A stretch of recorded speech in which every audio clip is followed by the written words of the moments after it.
Here's a long, engaging, and emotional story written in plain paragraphs, paced for a 40-minute YouTube narration. The restaurant buzzed with soft laughter and the clinking of glasses. It was the kind of place where businessmen talked in hushed tones about mergers and deals, where families celebrated birthdays, and where the aroma of grilled steaks and garlic butter filled the air. But no one inside that night could have guessed that they were about to witness something unforgettable. Because when 5 men cornered a millionaire CEO, one man, a quiet single dad veteran sitting alone at his table, revealed a hidden skill that changed everything. Before we go deeper, if you find this story moving and inspiring, don't forget to like this video and subscribe to the channel. Stories like these are shared here to remind us of courage, compassion, and the hidden strength within ordinary people.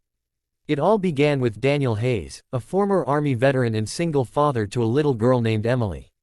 Life hadn't been easy for him since returning home. The medals he had earned in service didn't put food on the table.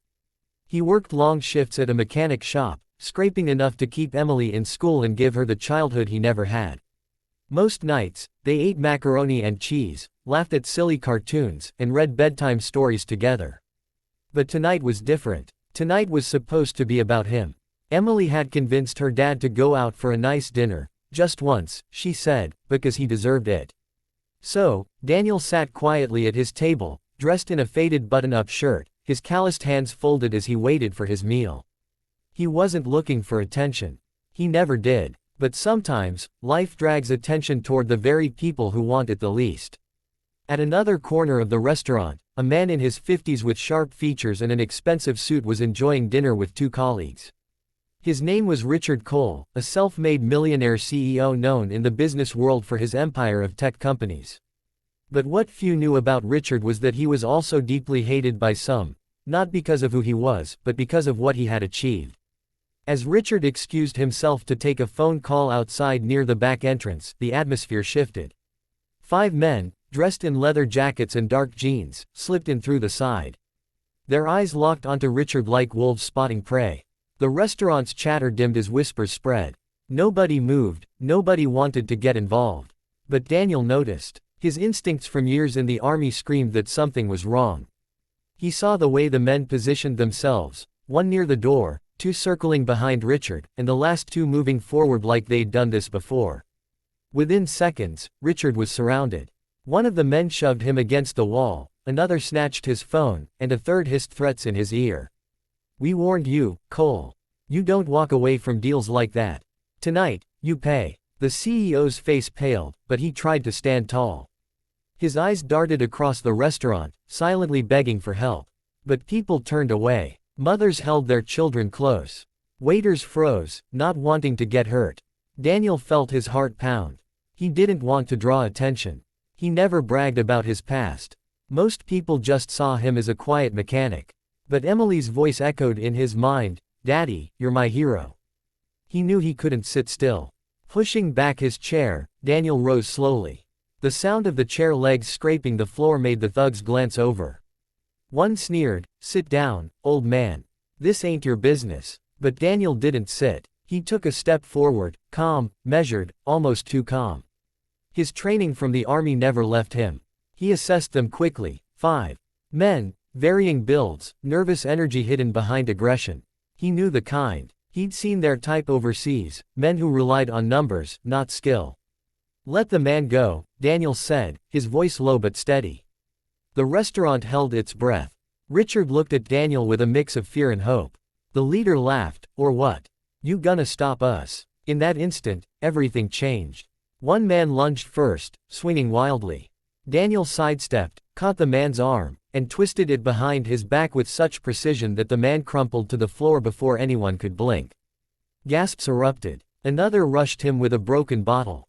Daniel grabbed a chair, angled it, and deflected the strike, then kicked the man's legs out. His movements weren't flashy. They were controlled, efficient, almost surgical. Years of combat training in close quarters were etched into every action. The third came from behind, trying to choke him, but Daniel shifted his weight, elbowed him hard in the ribs, and sent him sprawling across a table. Glass shattered, plates clattered, but Daniel didn't flinch. By now, the restaurant was alive with shouts, people standing on chairs, recording with phones, and children clinging to parents. But no one could look away. The quiet single dad who came in unnoticed was now moving like a storm through the chaos. The fourth man hesitated, pulling a knife. Daniel's eyes narrowed. His voice was calm, "You don't want to do that. Walk away." But the man charged. In one swift motion, Daniel disarmed him, the knife clattering harmlessly to the ground. With a single strike, he knocked him unconscious. The last man froze. His bravado melted into fear. He glanced at his fallen partners, then back at Daniel, who hadn't even broken a sweat. Without a word, he bolted out the side door, leaving his men groaning on the ground. The restaurant erupted in cheers. People clapped, some shouted, "Hero!" And others rushed to Richard, who was shaken but unharmed. Richard turned to Daniel, his eyes wide with gratitude. You saved my life. Who are you?" Daniel just shook his head. "Just a dad," he said quietly. The police arrived minutes later, cuffing the attackers. But the story didn't end there. Richard insisted on speaking to Daniel outside, away from the flashing lights. "You didn't have to step in," Richard said, his voice heavy with emotion. "But you did. And you didn't do it for money, for fame, or for recognition. You did it because it was right. That's rare." Daniel shrugged. "I just couldn't let my little girl see me walk away from someone who needed help." "What kind of example would that be?" Richard's eyes softened. "You said you're a single dad. What do you do?" Daniel hesitated, embarrassed. "I fix cars. Try to make ends meet." Richard nodded slowly. Then, with a firm hand on Daniel's shoulder, he said, "Not anymore. You're coming to work for me. Men like you, men with honor, skill, and heart, are exactly who I need around me. And I'll make sure your daughter has every opportunity she deserves." Daniel's throat tightened. For years, he had struggled, sacrificed, fought silently just to survive. And now, in the most unexpected way, life was giving him a break. That night, he walked back into his home where Emily was waiting with sleepy eyes. She asked, "Did you have a good dinner, Daddy?" Daniel smiled, pulling her into his arms. "The best, sweetheart. And I think things are about to get better for us." The story spread online. Clips of the restaurant showdown went viral. People hailed him as a hero, but to Daniel, he was just a father who couldn't ignore what was right. And maybe that's the lesson here: courage isn't about fame, money, or power. It's about standing up, even when no one else does. It's about protecting others, about being the example our children believe us to be. So if this story inspired you, don't forget to like this video and subscribe to the channel.